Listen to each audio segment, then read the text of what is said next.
Highway પર મસમોટા ખાડાનું સામ્રાજ્ય જોઈને વાહન ચાલકો પણ પરેશાન છે। ધાનેરા રેલવે ઓવરબ્રિજ ઉતરતાની સાથે જ વાહન ચાલકોને મોટા ખાડાનો સામનો કરવો પડે છે। પ્રથમ વરસાદમાં જ મસમોટા ખાડા પડતા અકસ્માતનો ખતરો 100% વધી ગયો છે।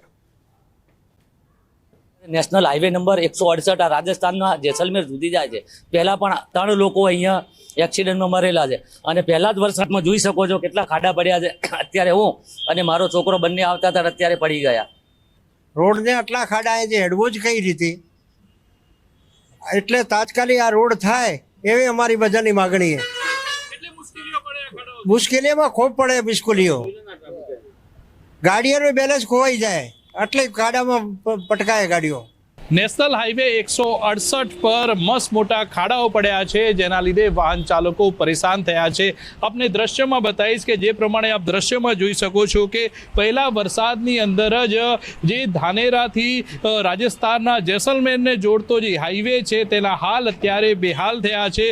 પ્રથમ વરસાદમાં જ આ નેશનલ હાઈવે પર ખાડા રાજ જોવા મળી રહ્યું છે।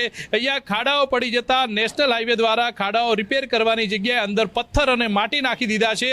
તેના લીધે અનેકવાર ટ્રાફિક જામના દ્રશ્યો પણ સર્જાય છે અને અનેકવાર બાઇક ચાલકો પણ અહીંયા પડી જાય છે અને આ ખાડાઓના લીધે અનેકવાર ટ્રાફિકના દ્રશ્યો પણ સર્જાય છે। બીજી તરફનો આપને રોડ બતાવીશ કે બીજી તરફ પણ આપ જોઈ શકો છો કે આ બીજી તરફનો રોડ છે કે જે ડીસા ધાનેરાથી ડીસા તરફ જાય છે, ત્યાં પણ મસ્ત મોટા ખાડાઓ પડી ગયા છે અને ખાડાઓ એટલા મોટા છે કે જો વરસાદનું પાણી અહીંયા ભરાય તો આ ખાડાઓ વાહન ચાલકો દેખાય ના અને મોટો અકસ્માત પણ સર્જાઈ શકે છે।